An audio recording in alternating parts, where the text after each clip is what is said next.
Hey, what's going on, guys? Chaz here with a new review for you. So, WandaVision episode 7 came out yesterday. It was great. There's a lot of info in there, a lot of story getting pushed forward, a lot of disappointment in one section of it, and all in all, it was a quick analysis of the episode. It was pretty much The Office and Modern Family mixed together. And the whole episode premise is mom's having a day to herself because she's about to have a meltdown. So that gives you what it is and what's the whole thing. You do get answers to a few questions, main questions that you probably wanted to know, and you get pushed away from a lot.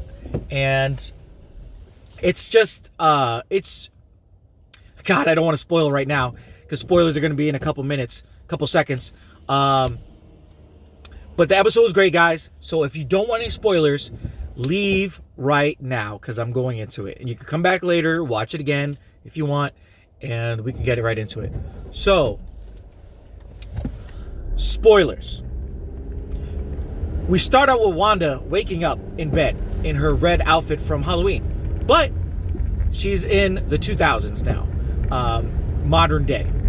So everything is up and going. The kids walk in the room and they're like, "Mom, we have a." Wiccan comes in. Billy comes in and says, "I have a headache, Mom. I hear people." So his powers are manifesting. He's getting psych. He's listening to everything. He's hearing things. He's here because he has psychic and powers, especially on top of his mom's. So his mom's powers, she can control people, all this stuff, but she can hear the thoughts of everybody. So it's pretty much it's transferring over to him. So he's hearing all his problems. He's having problems. He's telling his mom. His mom's like, "I just want a me day. I'm pretty much done." She keeps having F-ups because the reason why the kids come up is because their game controllers are changing back and forth through the times. It goes to an Atari controller, a GameCube controller, Xbox controller, back and forth. So they go up there and tell her. She's like, "I just want a me day." They ask where Dad is. He's like, "He's not here right now." Whatever. So you get her having this stressful moment, and all of a sudden, who pops in again? Agnes, right on time. She comes over. She's like, "I'll take the kids for the day." You're like, "Bad vibes." The kid's like, "Okay, we'll go with Agnes," and she's like, "Are you sure?" "Yeah." And they take her. And now you guys know what happens in the comics when Agnes takes the kids. They tend to flicker and disappear. So I was like, oh no, here we go. So Wanda's having her me day, but she keeps having fuck ups. Everything keeps changing. So we fast forward to the sword agents, like the sword director's like, "We're gonna get in there, we're gonna blow this thing up, blah blah blah. You guys ready? Let's get this going." So he's up to bad shit again. And then you have Monica Rambeau meets her friend, which is not Reed Richards, guys. No Reed Richards, sorry. Disappointment, I know. Disappointing. But it's one of her military friends, random. They get her in the ship. She gets all suited up. You see Vision meet up with Dorsey, and he finds her. She doesn't know who she is. She thinks she's some chain person that breaks out of chains for a circus, but she's not. So he comes and he takes her mind thing, does the mind thing, and she was like, "Oh yeah, I remember who I am." Vision's like, "Do you remember me?" Now he's like, "Yeah, let's get this rolling. Let's go get Wanda." About to go get Wanda. So it goes back to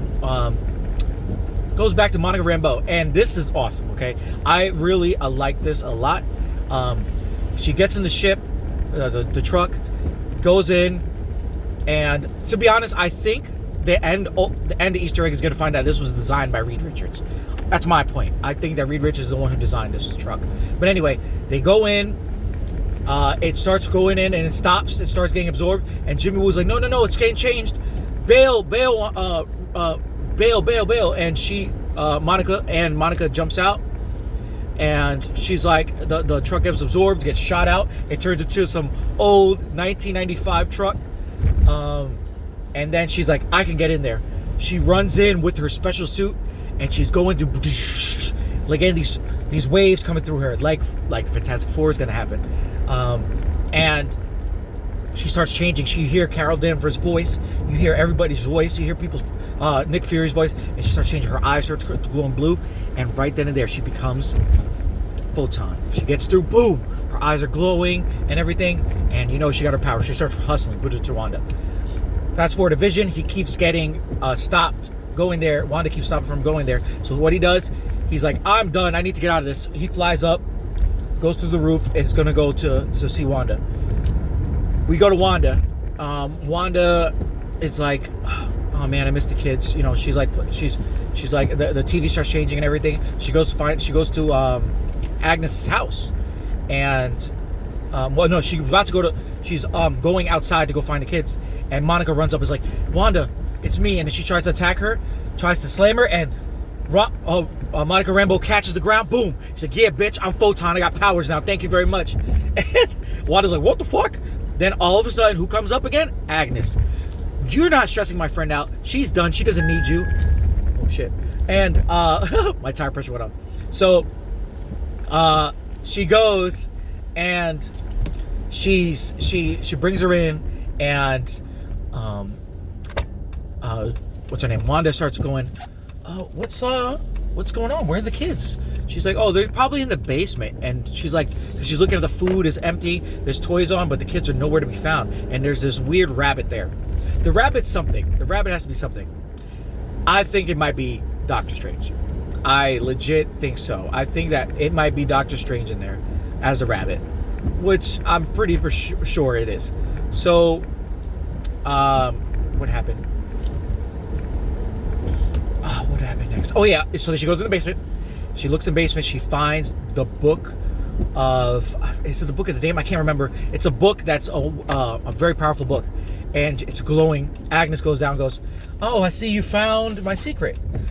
It's been me all along. And then she cuts into this Agnes thing. Agnes been the evil one forever. And it's so funny, man. I was dying laughing. I was like, I knew it. Agnes is the bad guy. And it's like she shows her manipulating everything, shows that she created all the bad stuff that happened. She's the reason what happened. And then the episode cuts off. But just letting you guys know, if you watch after the credits, there's a little end scene. You see Monica running up to the house, opening the